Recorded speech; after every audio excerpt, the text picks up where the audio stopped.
Laughter and melodies filled the air, weaving together a scene that seemed perfect for what should have been the most joyful day of my life. I'm Emma, and as I stood there in my elegant white gown, I felt like royalty. Everything seemed like a dream, until, in an instant, it all came crashing down. Emma dear, could you come here for a moment? My mother-in-law's voice pierced through the merriment. It was sharp, almost commanding. I smiled at my friends and excused myself, noticing how stiff my mother-in-law stood as I approached. Her smile didn't reach her eyes, and the tension in her posture was clear. "What is it, Mrs. Brown?" I asked, trying my best to keep my voice calm and friendly. "It's about the way you look at me, Emma," she said, her tone cold and full of accusation. "I know what contempt looks like, and you have it written all over your face. I am your husband's mother, and I deserve respect, not this disdain." Her words took me by surprise, my mind racing, trying to make sense of what she was saying. "Mrs. Brown, I think you've misunderstood. I have nothing but respect for you," I replied, feeling a wave of confusion wash over me. "Respect? Ha!" she scoffed, her eyes narrowing. "I see the way you roll your eyes at me, the sighs when I speak. You think I don't notice? You've even turned my son against me." Her voice was getting louder, and I could feel the eyes of nearby guests starting to turn toward us. I struggled to keep my composure. Before I could respond, Lucas, my husband, appeared by our side, his brow furrowed with concern. "Mom, what's going on here?" he asked, looking between the two of us. "Your wife, Lucas, she's been nothing but disrespectful to me," Mrs. Brown said, her voice trembling with emotion. "She's been looking down on me, and today of all days, she's been the worst." Tears welled up in her eyes as she clutched Lucas's arm. "Emma, is this true?" Lucas asked, his face filled with a mix of disbelief and confusion, his gaze searching mine, waiting for an answer. "No, it's not true," I replied, my voice firm but calm. "I've done nothing to disrespect her. She's lying." "Lucas, I'm your mother. Would I lie to you?" Mrs. Brown cried, her grip on his arm tightening. Tears now streamed down her face, adding to the drama unfolding in front of everyone. For a moment, the world seemed to slow down as Lucas's face changed from concern to anger. Without warning, he reached down, took off his shoe, and in one swift motion, struck me on the head. The sound echoed in the now silent room, and I stood frozen, my hand instinctively rising to my stinging scalp. The guests around us gasped in shock, but no one moved. I felt a mix of emotions, hurt, betrayal, and anger, all swirling inside me. I wasn't sure what to say or even how to react. "How could you?" I whispered, though I wasn't directing the question to anyone in particular.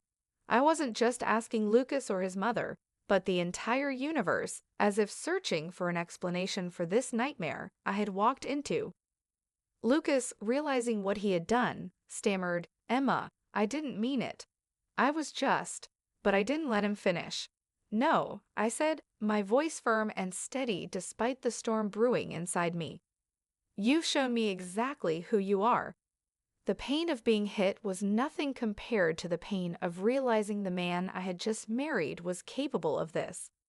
I turned away from them both, knowing this moment had changed everything. I faced the guests, most of whom were still staring in stunned silence.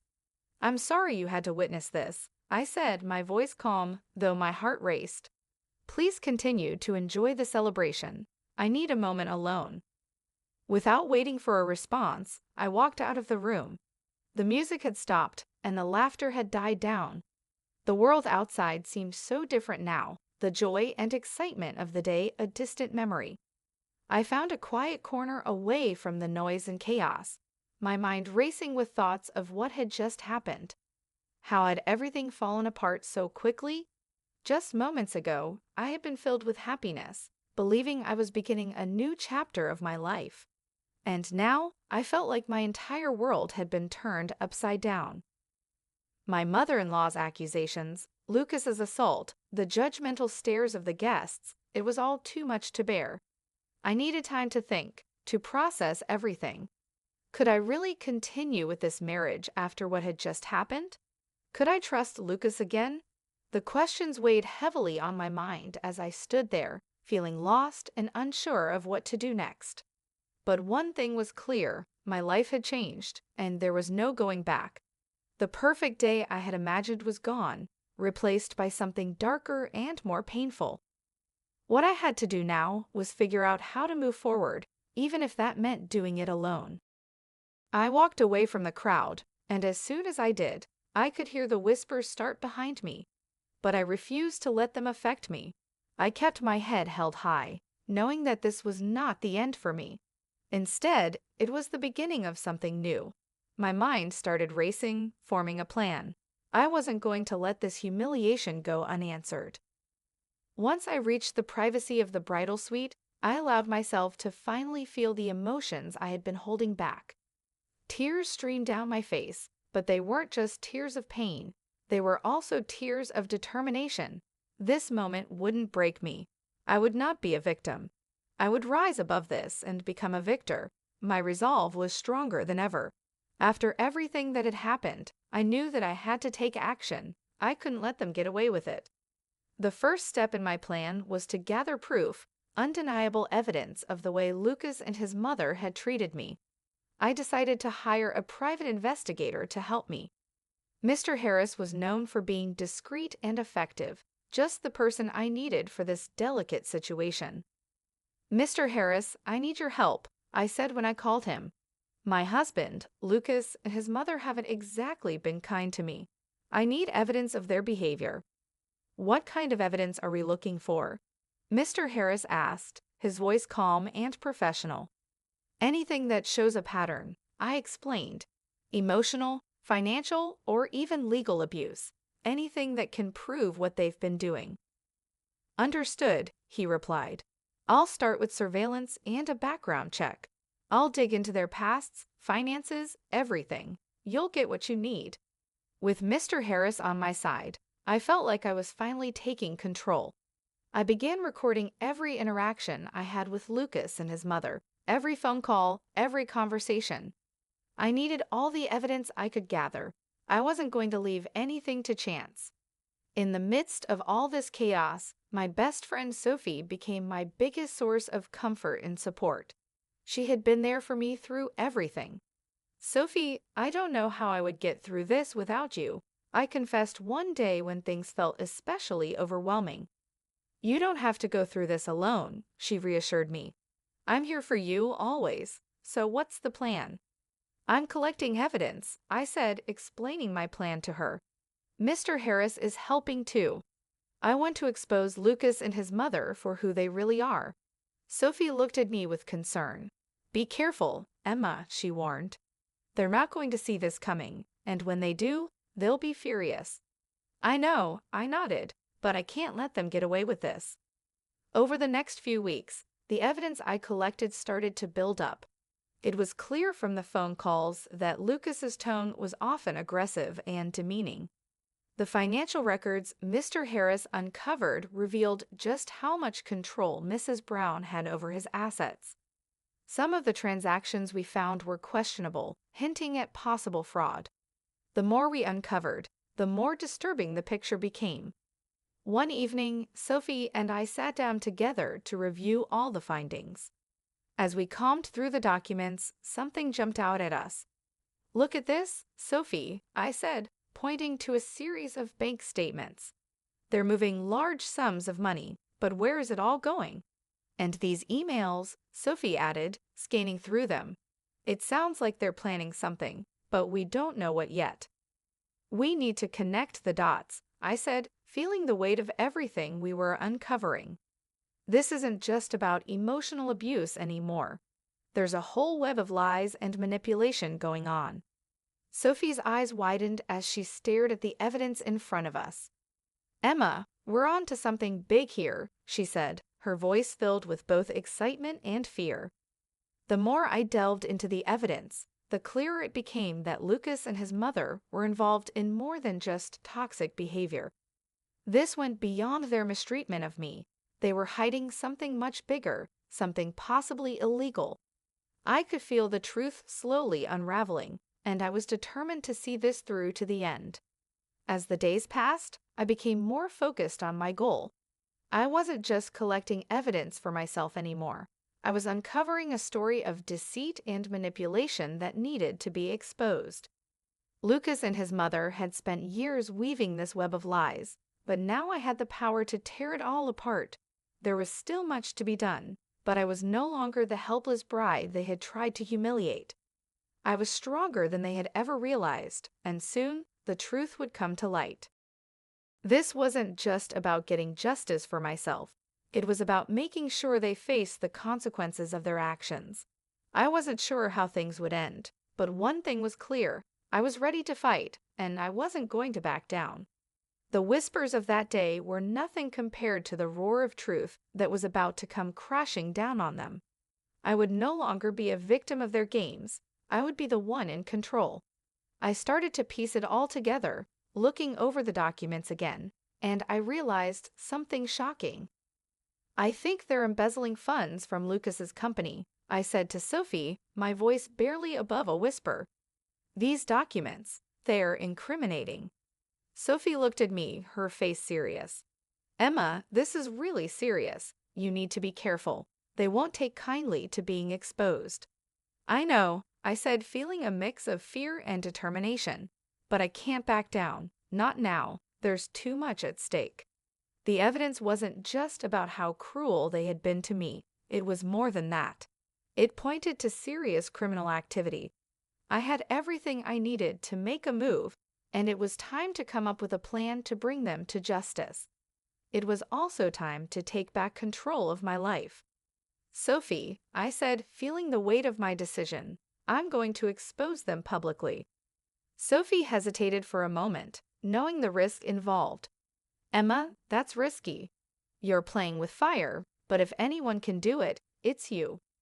With Sophie by my side and the evidence in my hands, I felt stronger than I had in a long time.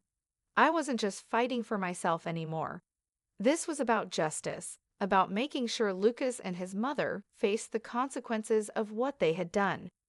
It was time to show the world who they truly were. The next step was clear. I had to bring everything out into the open. I decided to organize an event, pretending it was for a big announcement. I invited friends, family, and even a few media contacts, people who would help get the story out.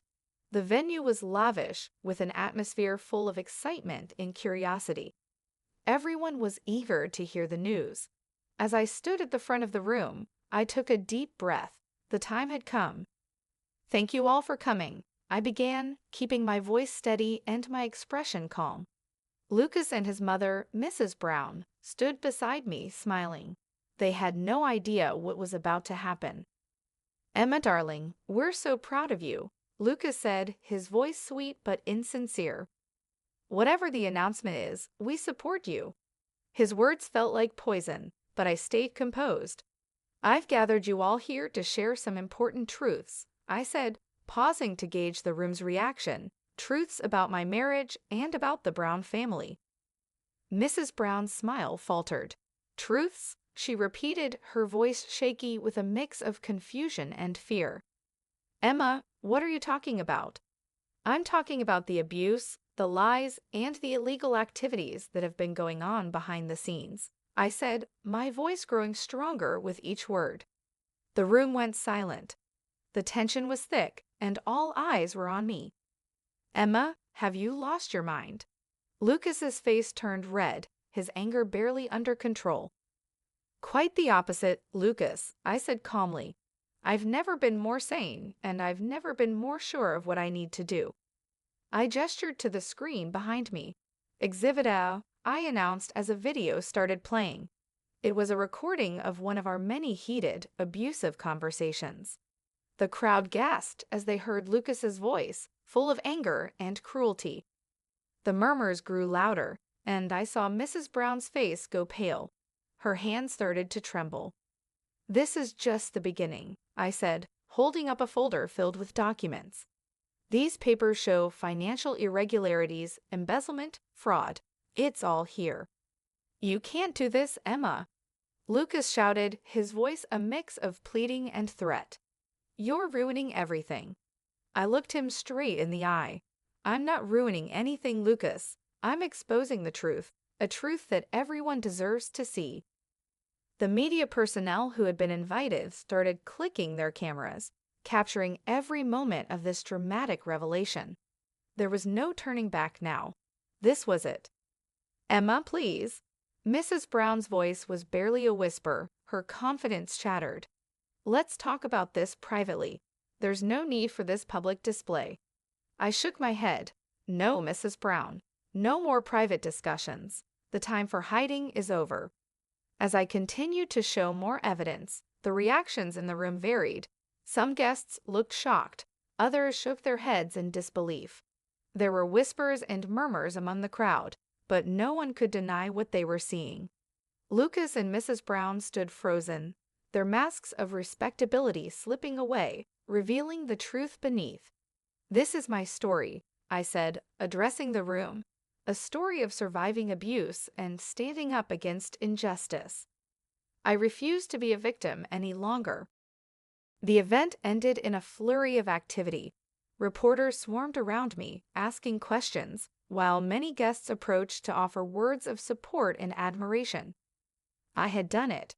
I had exposed the truth, standing strong and maintaining my composure through it all. It was a moment of triumph, a moment where I finally reclaimed my power and my voice. But this wasn't the end.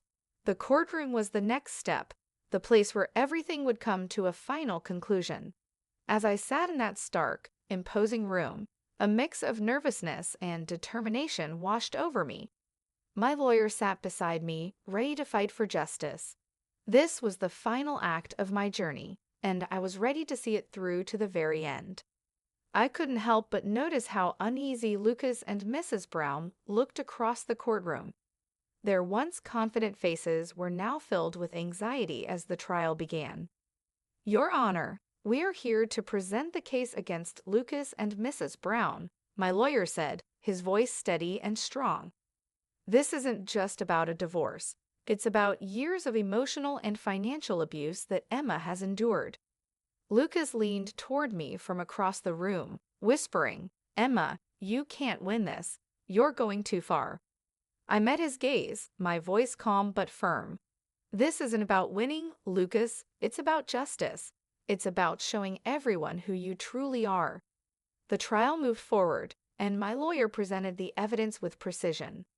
There were the recordings of Lucas's cruel words, the financial documents revealing their manipulation, and all the proof that painted a clear picture of the painful life I had lived.